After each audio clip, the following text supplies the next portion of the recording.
But before we go on, though, I just want to talk about another news note that came across the web just a few short days ago that mentioned, I think it was maybe last week, but it said that Christian's contract will be coming to an end by year's end. So it didn't really specify what month. I'm not sure if it was in the summer or if it was towards December or whatever.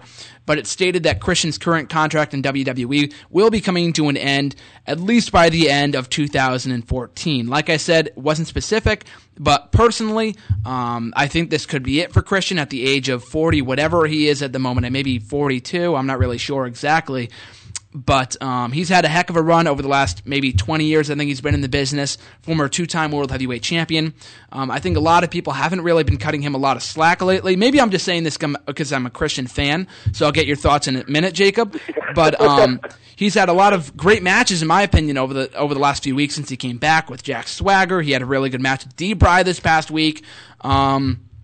And it's interesting, too, because he showed signs of a heel turn on Monday, days after people were saying that he was portraying a bland babyface, and I wholeheartedly agree, despite being a fan of his. They weren't really giving a lot of people a reason to care about him, because a lot of people knew that he wasn't going to win the Chamber.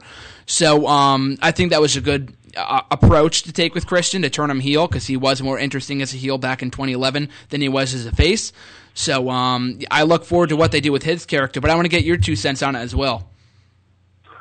Well, I mean, we touched on this, if anybody has a long memory, we touched on this the last time we were on the radio, my feelings about Christian.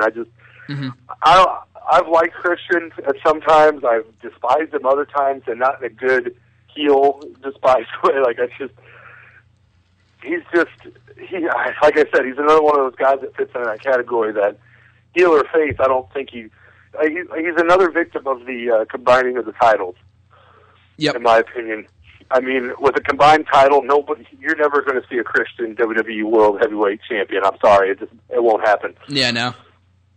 He doesn't have the longevity. He doesn't have, that spark. I mean, the most entertaining Christian, I think, ever was when he was with Tyson Tomko, like a few years ago. He was the most entertaining you'll ever see him, and they didn't put the strap on him then, so they're not going to put it on him ever. So at that point, you're 40 years old, you've made your money, it's time to go home, man. Or head to the Legends circuit and sell autographs for $40 a pop.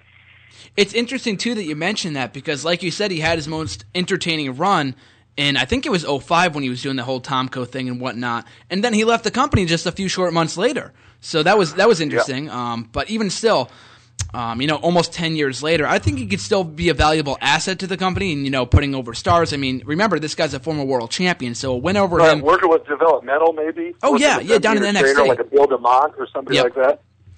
Oh, yeah. I'm just from an in-ring standpoint, I think he will be done, obviously, by the end of the year. There's not many more feuds that you can do with him. And like you said, he's never going to be a title contender for the WWE World Heavyweight title. He's probably going to be an upper mid-card or mid-card guy at best. But even still, like you said, as an NXT trainer or something along those lines,